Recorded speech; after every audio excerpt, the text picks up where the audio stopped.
Guys another mini short. మీలో ఎంతమందికి ఈ పరవన్నం అంటే ఇష్టమో కమెంట్ సెక్షన్లో కమెంట్ చేయండి. చాలా బాగుండిద్ది కదా ఈ వింటర్ సీజన్లో వేడివేడిగా వేసుకొని తింటే, దాంట్లో కొంచెం నెయ్యి పప్పు వేసుకొని తింటే చాలా టేస్టీగా ఉంటుంది.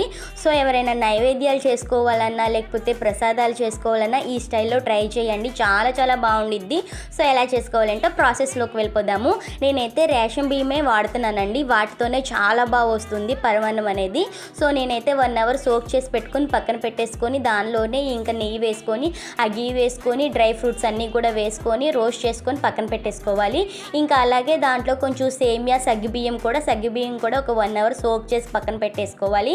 ఇంకా మనం 1 అవర్ సోక్ చేసి పెట్టుకున్న ఈ రైస్ కూడా దీనిలో వేసేసి ఇంకా మ్యాక్సిమం ఒక 10 మినిట్స్ 15 మినిట్స్ వరకు కూడా హై ఫ్లేమ్లో పెట్టేసి మనం రైస్ ఎలా అయితే కుక్ చేసుకుంటామో సేమ్ అదే ప్రాసెస్లో కుక్ చేసేసుకొని, అలాగే మనం 1 అవర్ సోక్ చేసి పెట్టుకున్న సగ్గుబియ్యం ఉన్నాయి కదా అవి కూడా వేసేసి మొత్తం కూడా వేసి ఒక 15 మినిట్స్ వరకు కూడా రైస్ కుక్ చేసుకోవాలి.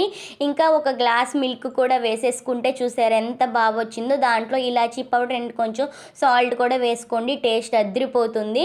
ఇలా వేసేసుకొని ఇంకా బెల్లం కూడా వేసుకోవాలి. వేసుకొని ఒక 5 మినిట్స్ వరకు కూడా ఇలాగే ఉడకపెట్టుకొని వేడివేడి అన్నంలో కొంచెం నెయ్యి వేసుకొని పప్పు వేసుకొని తింటే టేస్ట్ అదిరిపోతుంది, చాలా చాలా బాగుంటుంది.